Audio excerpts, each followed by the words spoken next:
Welcome to another episode of Listen, Learn, and Love, hosted by Richard Osler. Our guest on today's podcast is my friend Tarik LaCour. Tarik is a convert to the church. He is Black. He's a returned missionary. He's married. He is 27 years old, and he is a temple worker. On this podcast, Tarik shares his journey to join the Restored Church of Jesus Christ and then serve a mission in Alabama. Tarik shares how he processes sometimes the messy and complicated history of our church, possible imperfections of our inspired leaders, and how he maintains a strong testimony. He shares some of his favorite doctrines and why he's a committed member. It's people like Tarik that give me hope into the future of our church and the world. Thank you for joining us, Tarik, and sharing your story. Thanks, Papa Osler. It's good to be here. Just a little background on Tarik. He joined the church at age 18 in Riverside, California. He is now 27 years old. He's married. He's been married for over a year. He served a mission in Alabama. He is Black. He's my first Black guest. Not that that should be anything unusual, but I think it's sometimes helpful for our listeners to hear perspectives from different people in our restored church. And so he may share some of that. So anyway, welcome to the podcast, Tarik. Thank you again. It's a pleasure to be here. I was in the Salt Lake Temple yesterday at a wedding reception. It was really busy. It was a Saturday, and that's the day you work in the temple. How long have you worked in the temple? I've worked in the Salt Lake Temple for a combined total of a little over 3 years now. That is great. Besides being married to my wife, it's been the greatest honor of my life to serve there. Do you feel young serving in the temple? Because I'm 57 and I feel young compared to some of the workers, and you are 30 years younger than me. So how does that feel? Well, yes, I definitely feel younger. As you know, having worked in the Salt Lake, we work in the Salt Lake Temple currently, usually older gentlemen and, if I may say politely, older women. But it's a pleasure to serve there, and it's great to come together on a Saturday or any other day and remember that we're all in this together. That's one thing I love about the temple. So I love that you serve in the temple, and I look at you and what you're doing in your life and where I was at 27 and the experiences you've had. I was not married at 27. I had not served in the temple.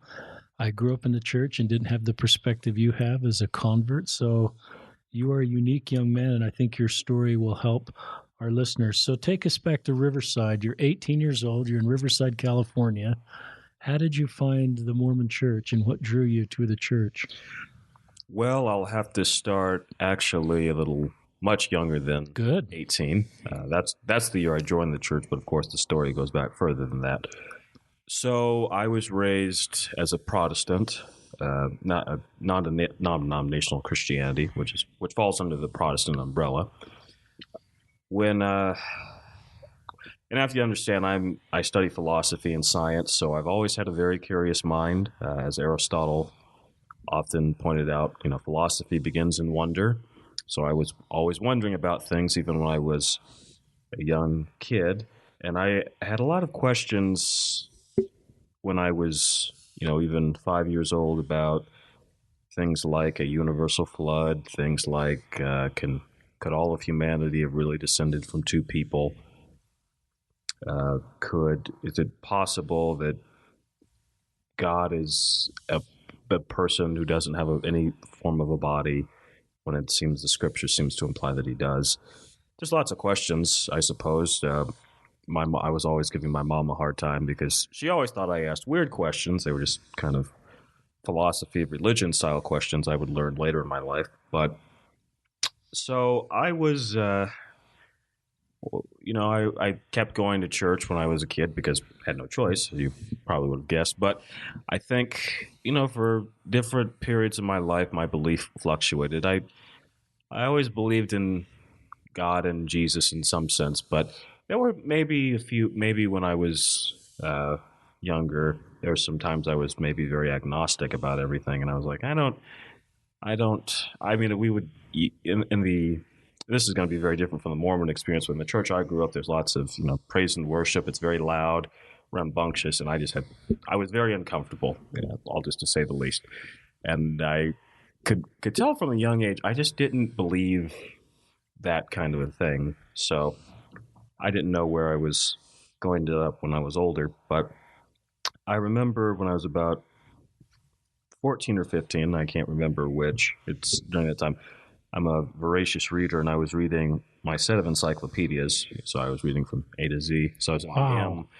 and I read about Mormonism, and I was very impressed with the belief system. I mean, some of it was a little different, the golden plates and things like that, but the idea of God and Jesus being separate, there not being a hell where people literally burn forever, which was something I heard every Sunday. So that's very close to me. And I was just very intrigued by the ideas. But my set of encyclopedias, so this was the, early 2000s. My set of encyclopedias was from the 1990 set. Wow. They redo the set every 10 years. And so there were 7 million Mormons, and of course there's over 30 million people in California. So I was like, I doubt I know anyone who's a Mormon, just doing the numbers. And as it turned out, actually, I'd known a lot of Mormons throughout my life, if we can still say that word, Yeah. The change. Sorry if I've got the new style guide right here, but I'll never I won't learn for a while. Yeah, please excuse me if that that bothers you. I didn't know any members of the Church of Jesus Christ of Latter-day Saints, or I thought I didn't, but actually I had. And then when I was about 15 and a half, this is when I was 16, my sophomore year of high school, I had a friend in choir who was a member of the church, and we often talked about it. And I finally said, could I come to church with you some Sunday? I'm going to, in retrospect, having been a missionary, I kind of realized these are the quote unquote golden people. But I didn't think of that at the time, obviously. So, and of course, the answer was yes. See you Sunday at 11. So I told my mom about it, and she was fine with me going to church, but she said, I don't think Mormons are Christians. So that was the first time I'd heard that. And then, even though I was like, well, that's interesting, the word Jesus Christ is in the church name, so thought that was odd. But I hadn't really studied it to that point that much. But I had thought about it, and then my stepfather had said that Mormons hadn't let black people be a member of their church for except for in the last 5 years, and of course the dating was wrong. But that was the first time I'd heard anything about the restrictions on black people in the priesthood. But nevertheless, I went that Sunday. I had a very good time at the ward. I felt very welcome there. And then, so after that, I started to take the missionary discussions, but I was also doing my own study, actually, because my choir teacher, ironically, was an evangelical Christian, and he had given me some anti-Mormon material, so I started going back and reading things like Journal Discourses, Teachings of the Prophets, works by Richard Bushman, Leonard Arrington, others, and just reading a lot about it, reading the comparisons of the beliefs, which would serve me very well later on, and still does, since I still read a lot. And so my mom told me I couldn't be baptized until I was 18, so I spent those 2.5 years doing a lot of studying, doing a lot of thinking about, well, why do I want to join the church? Am I joining for the right reasons? Do I really believe everything? That sort of a thing. And as I went to church more, and as I hung around members of the church more, I started to realize I was a little I'm not culturally Mormon, to use the term. So that was interesting, and I'm sure we'll talk more about that. But I decided I was going to join the church. So a few weeks before I turned 18, I told my mother I was going to join, and she was understanding. My grandmother, not so much. She decided that I couldn't stay in the house anymore. Wow. So that was that. And so, I think that that was, in retrospect, that was one of the best things that ever happened to me, because it really taught me that I was going to have to be on my own. And that's been that way 9 years almost to the day. Today's the 19th, correct? Yes. So 11 days from now, it'll be 9 years since that happened. So I found a new residence. I joined the church. Then I went on less than a year later, August 17th, 2010, I got my mission call to Alabama. I served there from November 17th, 2010 to November 15th, 2012. I then came back. I came to Utah on December 1st, 2012, and I've been here ever since. So that's the background. That's a great background. One of the things, and I've met you before, learning a little bit about your remarkable story, is you are really a bright guy. You probably don't like me calling you a bright guy over the podcast, but you are unique. Better bright than dumb, I suppose. You are unique in the sense that you learned all of this material before you were baptized. You quickly mentioned a few of the books you've written. Did you grow up in a household where philosophy and this kind of deep thinking was valued and part of the family culture? Is this you kind of unique to you, separate from your family? My mother is a very open person in the sense of she let us talk about our ideas and thoughts. As far as philosophy and things like that's really unique to me. I was always interested in philosophy and science and those sorts of things. It wasn't something the family talked about very much, although I do remember a time. I knew I first fell in love with science when I was in the third grade, when we were learning about astronomy. In fact, this will make you laugh, but it's a true story. So we were learning about the solar system and things like that. We had a big test on it, and our teacher postponed it. But I said, no, I want to take the test the day that was assigned. So while my friends were all at recess, I took the test. So I was really into science and things like that because I just love those sorts of things. Still do. And then later, my grandmother one time, this is the only time I ever recall talking about science with my family up to that point, was my grandmother asked me, how would you answer someone if they asked you, well, how do you know there's a God? And of course, I thought about it for a while, and I said, well, I think God's the best explanation for why anything exists at all, which is kind of the argument from contingency, we call it, in philosophy. And I didn't know that at the time. I just said that. But I know more now, obviously. And then she said, but what if we evolved from apes?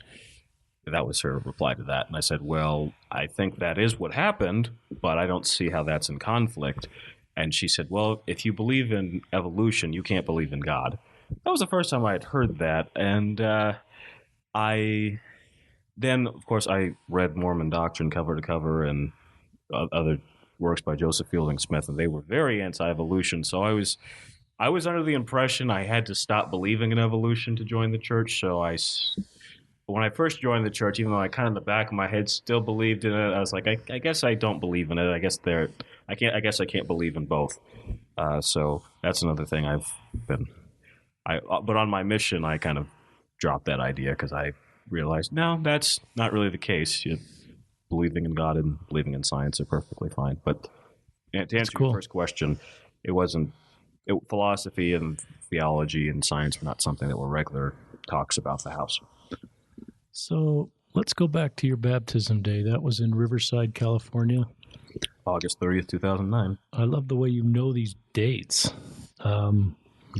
So I'm going back to August 30th, 2009. We're still in Riverside. Yes. Did you speak at your baptism? I did not. I didn't. But now that you mentioned that, I didn't realize that was an option. But actually, well, I guess I did. I went to a friend's baptism a few months later, and she spoke at hers after she was baptized. But no, I wasn't asked to speak. It was. I bet you could have spoken, given a really good talk. I guess. A little late for that now. If I were your friend at age 18 and you were explaining why you're joining the church and some of your favorite doctrines or reasons, what would you tell me if I were trying to understand why you were joining the church? I think that one of my favorite doctrines was the idea of the premortal existence that we chose to come to Earth. That's something that it sustains me now. I'm a fan of Stoic philosophy, as you probably know from my Facebook page, and a lot of that is you have to, the Stoics often talked about you can only control what you can control, kind of a thing. And I think that's something we probably learned before we came here. Is you're going to be in a lot of tough situations, but you did agree to come, and you can. And other people have survived much worse. You can, and if you only focus on what you can control, life is much more manageable. At least it is for me. Though not as for you. You have 30 years on me. Maybe in 30 years I'll change my mind. But that was one. I love the idea of the family unit being together forever. Very important to me. I grew up without a father in the home, so the idea that God wants family to be forever did seem to be correct to me. The idea that there are living prophets, God still speaks to us today, was one as well. The fact that Jesus can be very can appear to people today was another one. I'd never heard that before. Also, I didn't realize this at the time, and this gets more into philosophy too. The idea that the world is material, that even God is material, that was very good for me. And but I guess another one, and this will be the final one, is the idea that while people can be separated from God, which is what Mormons would refer to as hell in some sense in the Book of Mormon, the idea that people, even those who don't accept God, will not burn forever. There'll still be a salvation for them. I thought that was a very beautiful thing. Still do. So those were some of the things. That's very helpful. Back to when you're 18 on your baptism day, if I walked up to you and said, "Are you going on a mission? Are you going to think about that for a while?" What would you have said? No. You sound like Hannes, my friend who joined the church about your age, who ended up going on a mission from an earlier podcast. Walk our listeners, Tarik, through the process of joining the church and then deciding to go on a mission. You mean like from the baptism to? Oh, yeah. Yeah, from the baptism. Okay. Well, I got baptized on August 30th, and then I got confirmed on September 6th, 2009, which I think is kind of funny if you know the story of the September 6th, the group of intellectuals who were excommunicated back in the 90s. But I joined the church, got baptized. I think most people thought, because I was so into the church and into church ideas, I would go. And I think I just never myself wanted to go. I just didn't want to knock on doors every day, didn't want to do the white handbook thing. Also, this is something else, since I'm an independent thinker and I don't necessarily always agree with what a church leader will say, and I kind of express my opinion. That's not exactly looked upon in a big way in the mission field. So I was like, I don't know. I was like, this seems like this could be more problems than it's probably worth. And I could still be a missionary here talking about my faith and those sorts of things. But so I did tell a lot of friends I didn't want to go, and everyone was always shocked I didn't want to go. Lots of people say, no, you'd be really good. And I was like, no thanks. But I think since your podcast is known about honesty, I think the reason I ended up going was because someone said, or maybe it was a few people said, well, no one's going to want to marry you if you don't go on a mission. That's honest. So I just said, well, I did want to get married and things like that. So I was like, well, okay, if everyone else has done the 2 years, I can do it too. So I decided I was going to go. And then I filled out my paperwork, got my mission call. I was excited for a little while. And another reason, I did want to go through the temple and receive my temple ordinances as well. So I thought, well, okay, this is a way to get there faster. So I was happy about that part. But I just didn't want to go. And I remember it really hitting me that I was going when I was in my driveway. I was about to leave for Utah. This was about a week before. And you're 19 now. I'm 19, and so I'm sitting in Riverside. A family drove me up to Utah to go to the MTC, and it kind of hit me that I was going, and I felt, maybe this will be a good thing, even if this isn't exactly what I want to do. I don't know how that compares to other people, but I just didn't want to go, and it was just kind of a back and forth sort of a thing. So I entered the MTC November 17th. Funny story. So since I was going up early, I wasn't set apart yet. The rules may have been changed now, but if you were going to be in, if you weren't going to be home for your stake president to set you apart, you get set apart in the MTC. So I was in the MTC for 2 days before I actually got set apart. So I guess technically I could have left and come back, and I wouldn't have broken any rules. But I digress. So I got set apart there November 20th, 2010, by a member of the MTC presidency. And I enjoyed my time there for the most part, although after a week of being there, I was like, okay, I think I'm ready to go out to the field. I'm getting, I don't like being here just learning, preach my gospel. Because I had read it before, other things, and I did, but a mission, if nothing else, is a learning experience. I think I thought before that most members of the church read as much as I did, kind of knew certain objections and all these other things, but as I was talking to missionaries there, I would bring up some things, and they had never heard those ideas before. For example, we were talking about the Book of Mormon, and I mentioned seer stones, and they had never heard that before. And Interesting. I was like, well, you do know that's how the book was translated, right? No. Oh, okay. Well, I just kind of dropped it. But, so I did that. I got out there the first transfer, and within like 3 weeks, I was like, oh, this 2 years can't get over fast enough. And that was something that I've always been honest about this. I don't think the entire 2 years I ever really wanted. That was just really what I wanted to do, was be a missionary. But I kind of just put that on the back burner and kind of pushed through it. It's something I will, if I have kids who are going to go on a mission, I'll tell them, if you don't want to go, that's fine. But if you go out there, serve the 2 years and push through it. It's a very important 2 years. It doesn't have to be the best two. If that is the best 2 years of your life, I think life is really going to be miserable. But it's an important 2 years, and I'm glad looking back at it now, it's going to be 6 years since I've been home in November.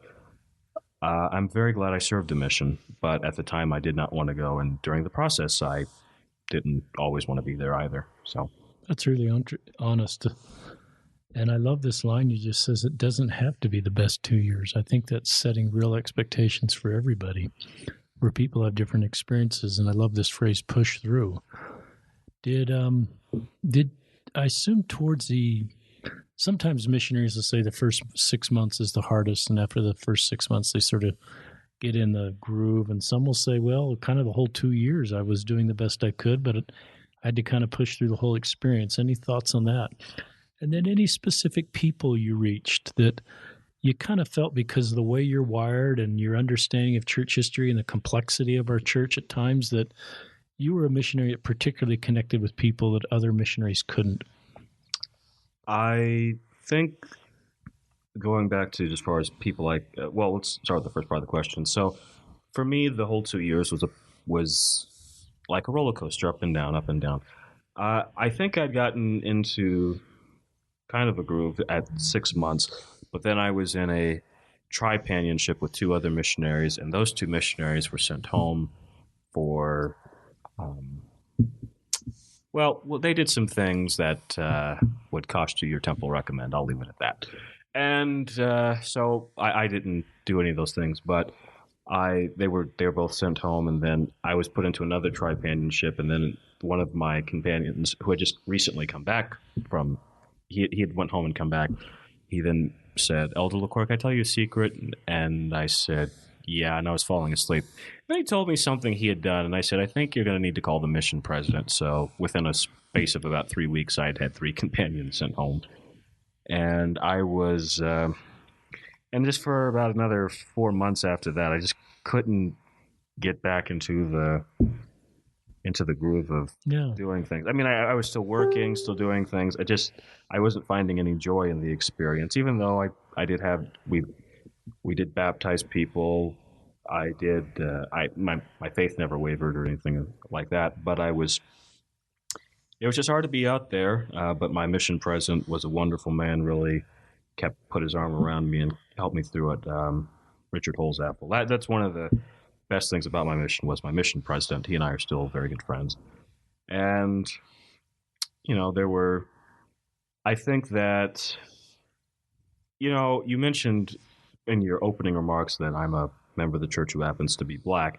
I had never really thought about it until I went to Alabama, and there was one time, I think this is when I knew it for sure, was when I was in a hospital and we'd given a blessing, and I was walking out, another minister was walking in, and missionaries wear a white shirt, dark slacks, and dark shoes, and the minister had on all black with the white collar, if you've seen many ministers, they do. And he was black, and he stopped me. He said, "Wow, I didn't know there were any black Mormons. Good job." I just thought that was just so interesting, so strange. And of course, I knew about the blacks and the priesthood thing, but I guess I don't know. Maybe this is just the nature of me.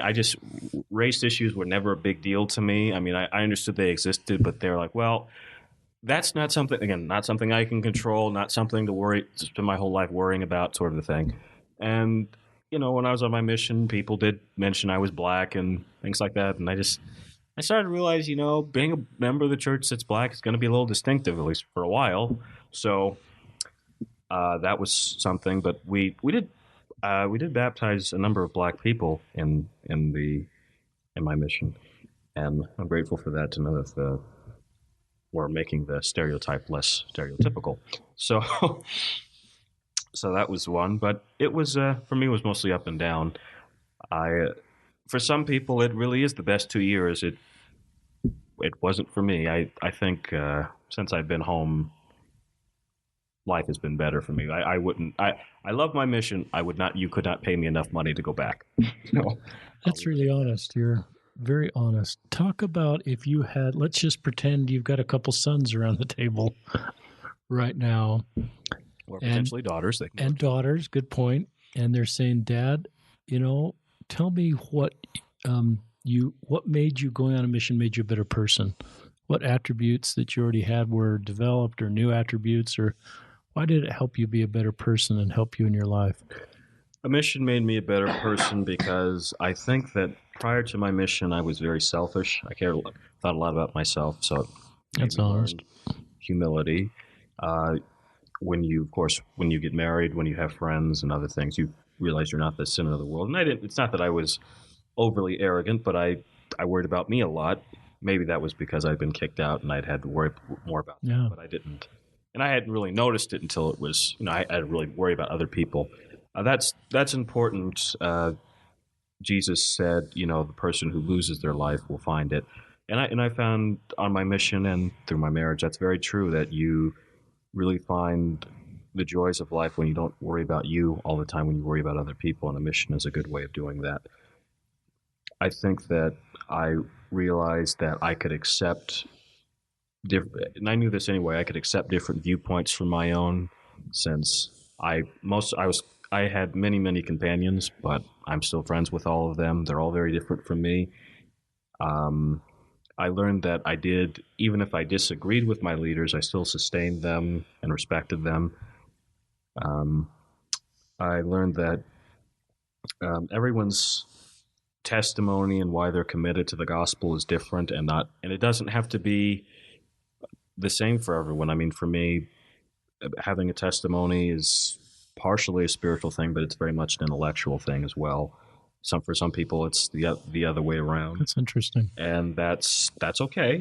Not everyone has to have the same testimony. Not everyone has to be the same, and that I think that I learned that the gospel really can change people, because it changed me in my mission. I saw it change other people. I saw it save people in the here and now. And those are that's not now. But I need to add this. That's not to say you can't learn those things in other ways. You can learn those things in the military. You can learn those things just in regular life. I don't know that a mission necessarily holds a monopoly on teaching you things, but it can teach you things in a profound way. So that's what I would say to my kids. That's really good. I've thought about that a lot, actually, and my wife and I talked about what will we say to kids if they're considering serving missions. I love that. you're unique in the sense, and I think you mentioned this when you got to the MTC, that you were around these missionaries that are perhaps grown up in the church their whole life, and you had, in many cases, a sense of more complete understanding of the history of our church. If you've read some of those books you've read, even some of the things that people were giving you as you were investigating the church, they're considered anti. So you had this different foundation that I think is a more sustainable foundation, because I would assume at this point you're not hearing things for the first time. You're not getting surprised. And why some of our members are hearing things for the first time in their 20s, and they're realizing that maybe a more simple narrative they were taught is now becoming more complex and difficult for them maybe in their faith. So I guess maybe you can give some thoughts on that, but talk about, a lot of men and women your age are in faith journeys, faith crises, wondering if they can stay in the church because of some of the complicated historical issues that you seem to have processed pre-baptism, which is very unique. Talk to those members of our church that are struggling, and what advice you'd have for them or for leaders that are trying to minister to those. I'll do to those who are struggling, then to leaders, if I may. First of all, life is not simple, as you've known. You've been on this earth for 57 years, and our church is certainly not either.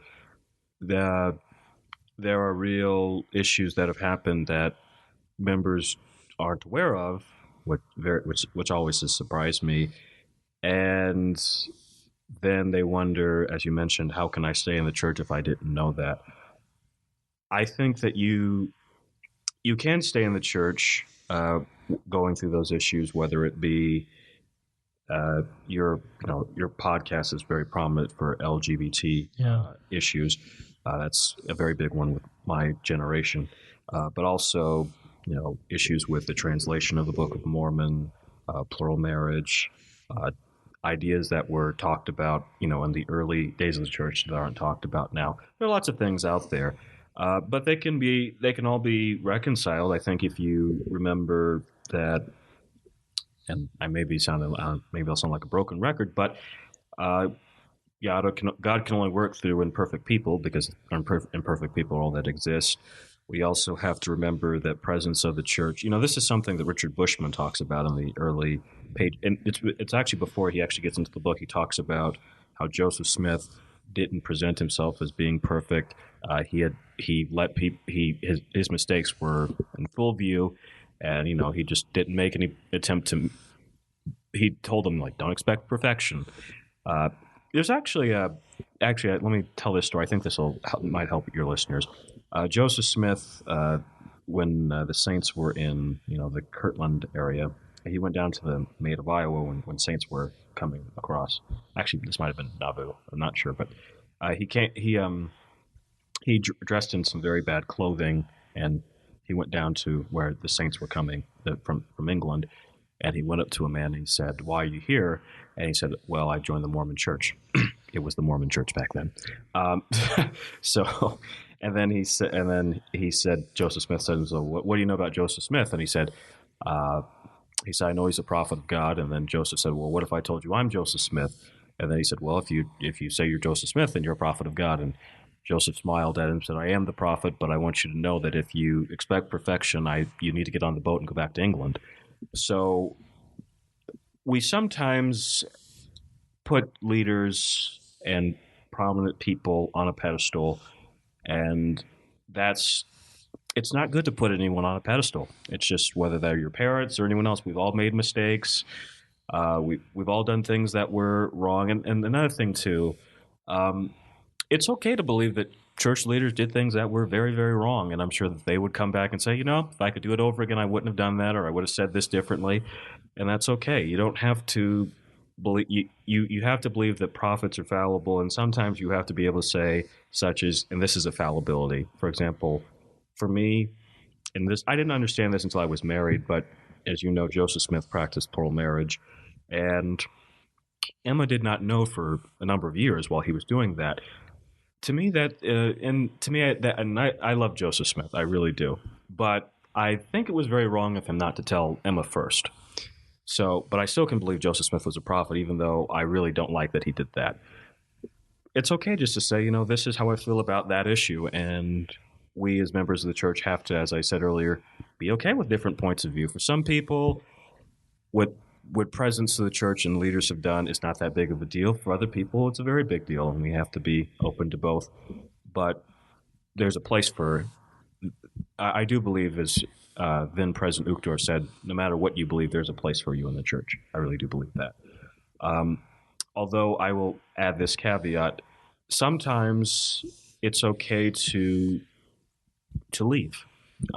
You have to be okay with the idea that maybe the church is not a place I can be me, and sometimes that's okay. For example, I mentioned you talked about LGBT issues.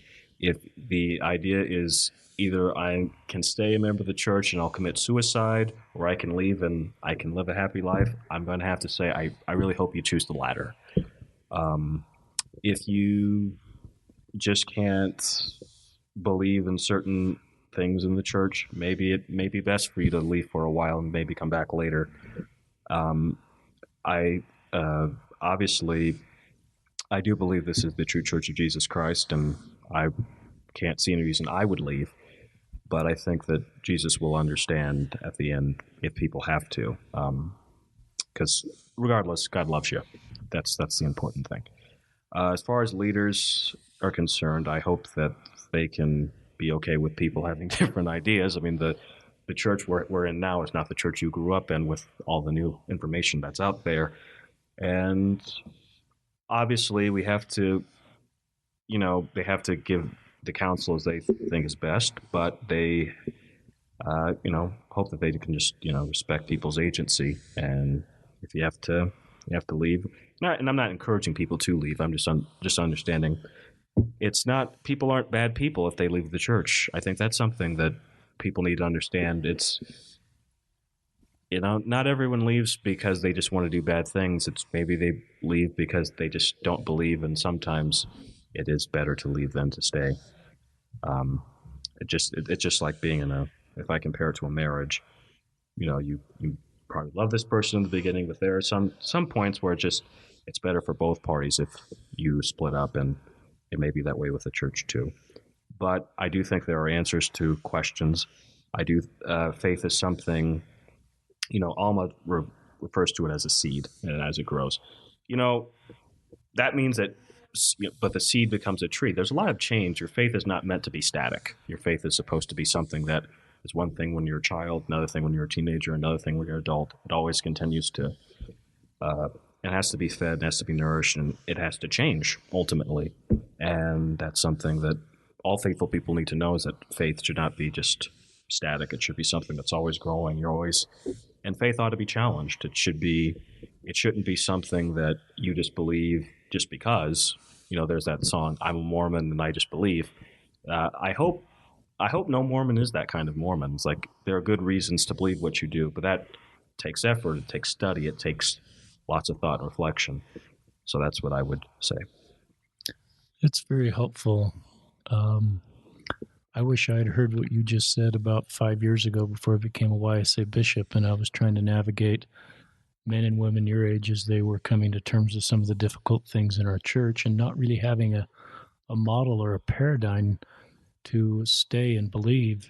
Most people that I've met with that are going through a faith journey, Tarik, actually want to believe, but they don't quite know how to authentically do that. And the way you framed up our leaders and our prophets as called of God with the priesthood and the priesthood keys, but not perfect and never claiming to be perfect, somehow culturally, or we've put them on a pedestal, and I love them on that pedestal, but I also recognize that it's okay to talk about them as mortal men, just like Joseph Smith was, and just like it seems like the prophets in the Bible. So it doesn't seem like what you said is inconsistent with the prophets that I know from the Old and New Testament. I hope not. I've been thinking a lot about, and I did a brief Facebook post on the difference between fitting in and belonging, and I'm going to quote Brene Brown here. Fitting in is about assessing a situation and becoming who you need to be in order to be accepted.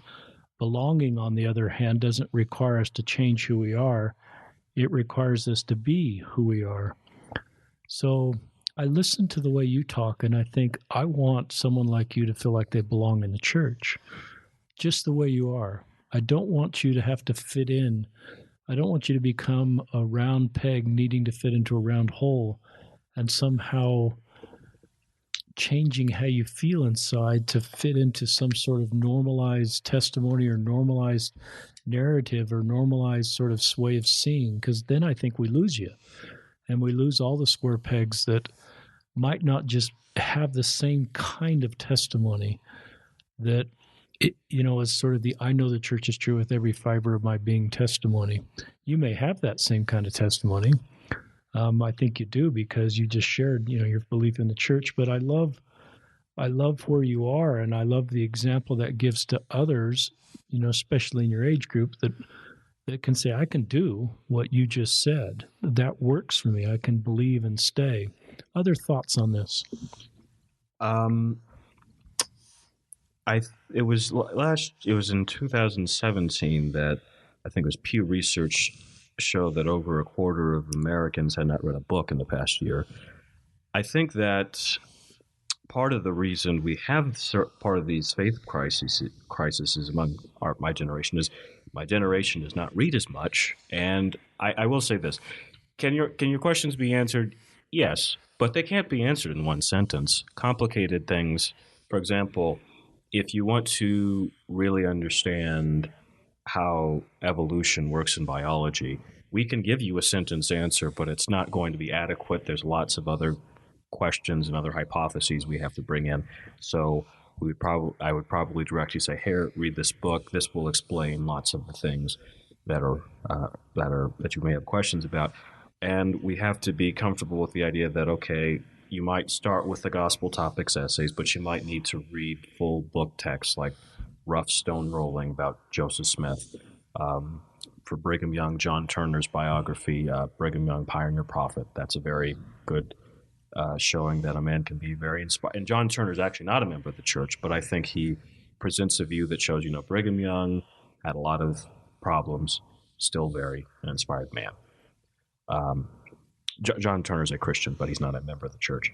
And you have to, be willing to understand also, and this may alarm some people, but I'll say it anyway. Yes, there are things that people who used to be members or anti-Mormons, or if you don't like those labels, that's fine, that point out that are credible. Like Joseph Smith did practice polygamy and didn't tell Emma for many years. Joseph Smith and other leaders of the church married girls that were very young. Those things happen. Joseph Smith used seer stones, believed in folk magic. The early saints did not observe the word of wisdom the way we do now. Brigham Young had a bad mouth. He swore. Those things did happen, but I think that all those things there is a way to reconcile them. There's not a way to reconcile them with a simple faith. It will have to be more complex. But back with your belonging, I do believe in the Church of Jesus Christ of Latter-day Saints. There is a place for everybody. I do think that we can embrace all people of all backgrounds and come together as one. Because the things that separate us are not really that big of a deal, whether they be issues of race, whether they be issues of sexual orientation, political differences. I think we all have some similar core ideas that we want in life. And ultimately, we need to remember that, we're preparing to become like God, and that's going to be a lot of steps along the way. So, again, so that means maybe some of the church culture has to change. We have to be okay with maybe a person likes to wear a different color shirt to church rather than a white shirt. Maybe a person, just has different ideas than we do, but there's still a place for them. God still loves them. And although, and on the flip side, that doesn't mean that church leaders aren't within their rights to say, certain things are inappropriate and we're not going to promote those types of things, and you would have to change to be in full fellowship with the church. I think both of those things can be true, and still, maybe I can put it this way: the church is for everyone, but you can't always live a certain way and be happy in the church. That to me does seem to be the case, but there still is a place for you. I love that. I love that you're creating space for people. I think of when you went through that narrative of some of the mistakes of our leaders that are really the facts of some of the history of our church. I think part of the culture I grew up in is you never could criticize our leaders. I'm not sure what you did is criticize anybody.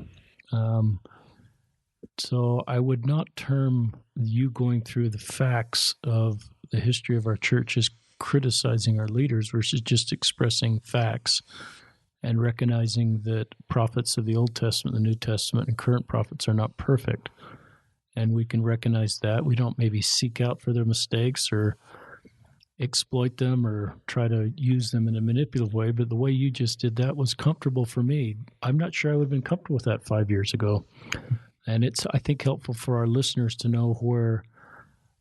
See, there you go. You're a tree that's growing and changing, branching out, as it were. Yeah, and it's been helpful for me to listen to so many people. My testimony belief in the church hasn't changed, but my framework for believing has evolved and has created space for lots of different ways to believe and be in the church and not just one set approach. And that's why, when we connected on Facebook and our visit a month ago, was you are unique.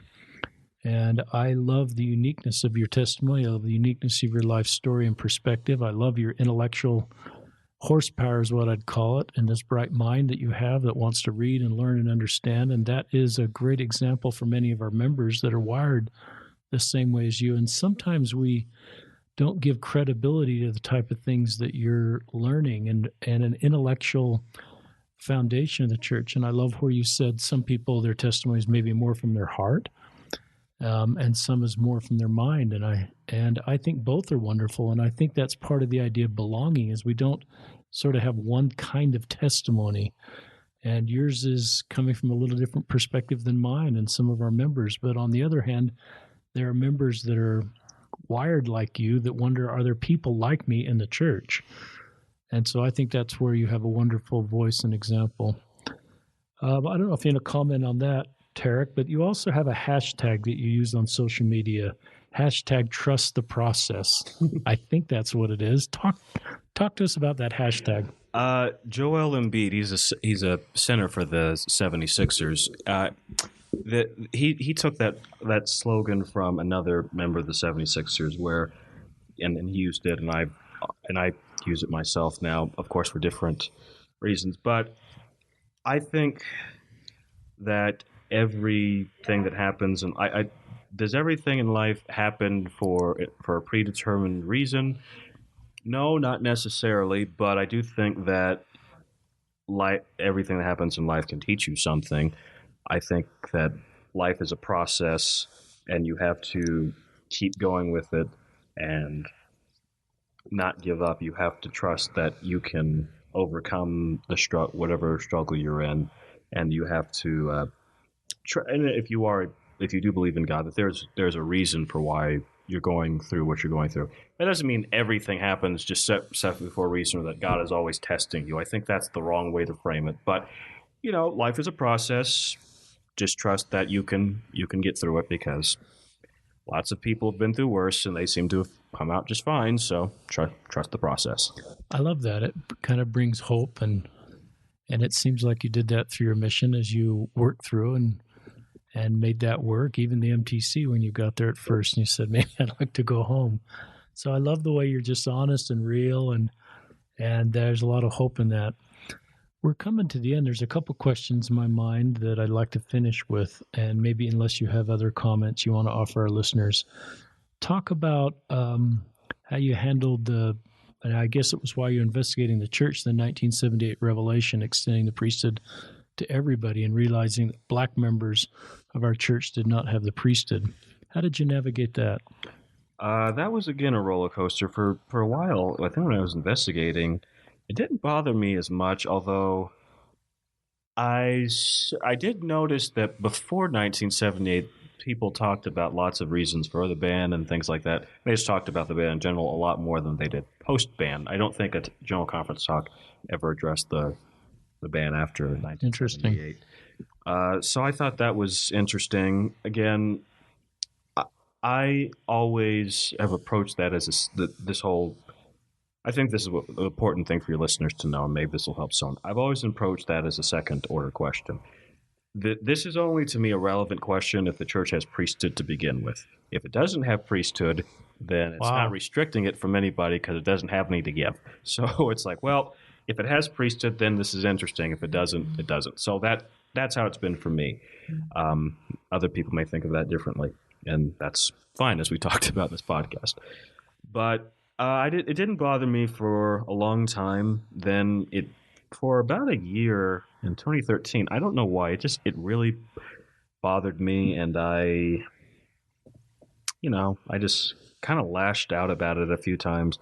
And I kind of look back on those things now. I was like, wow, I was really angry and stupid. But I guess that's that's the process, right? So but then I remember, I think when I finally fully came to peace with it was I was working in the church office building as a janitor. And one of the great things about being a janitor, it's a look down upon employment, but when you're a student, you got to make the money where you can, right?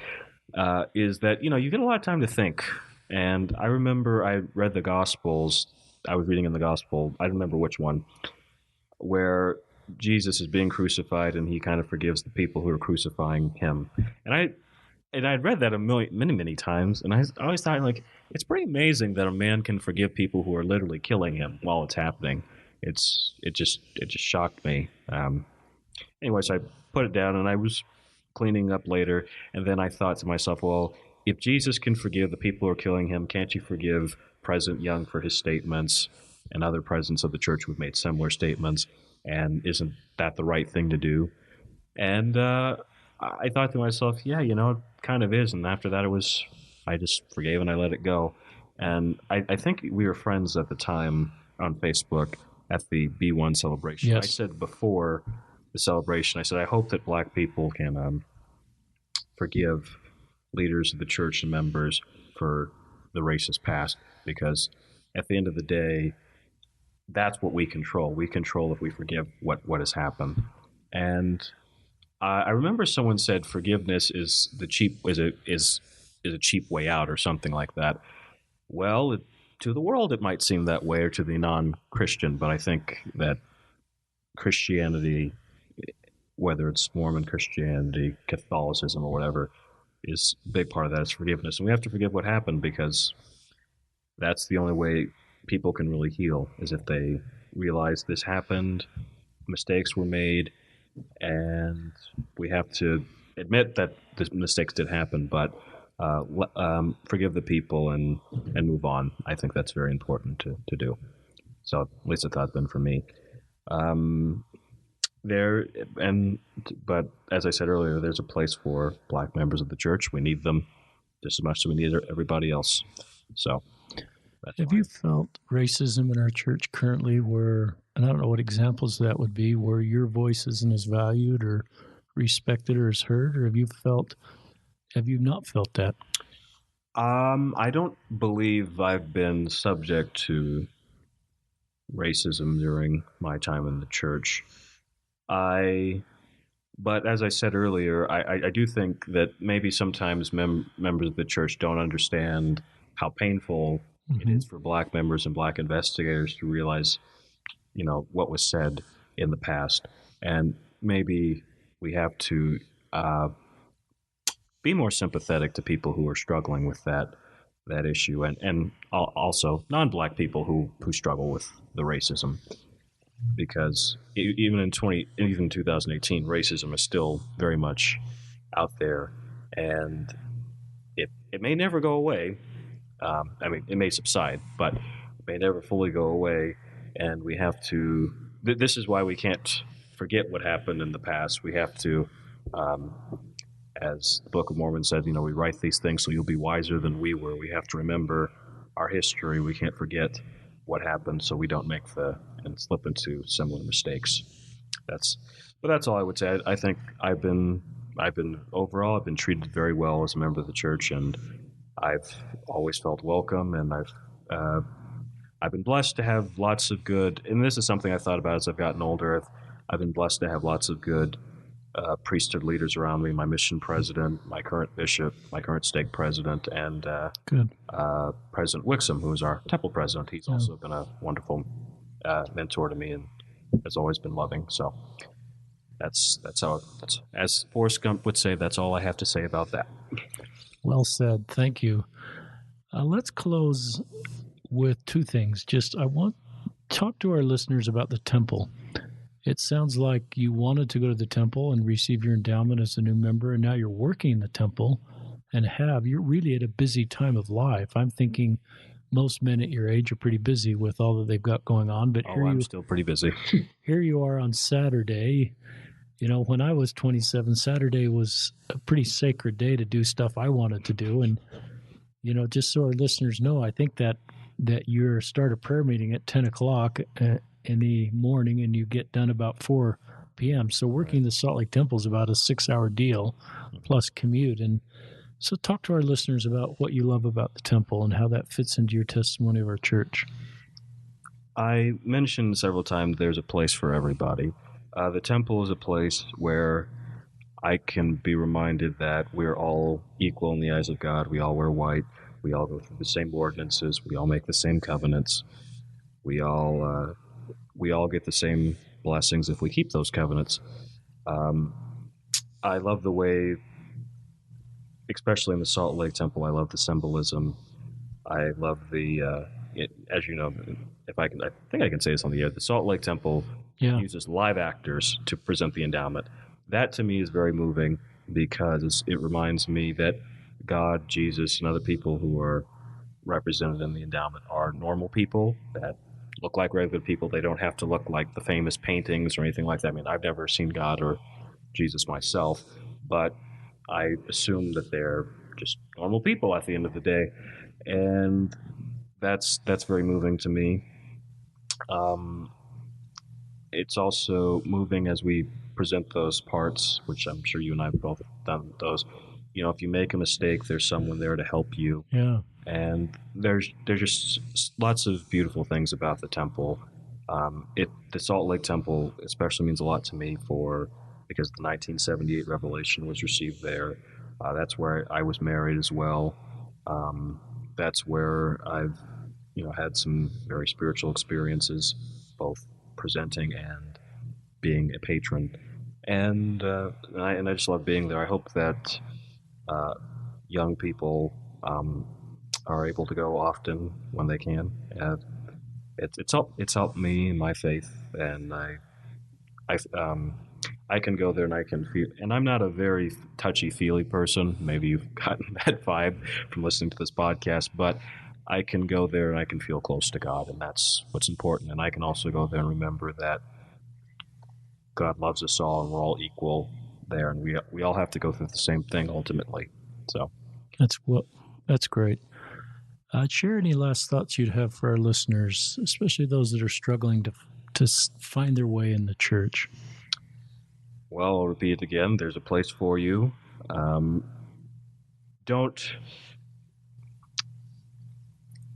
Like I said earlier, faith is something that ought to be tested.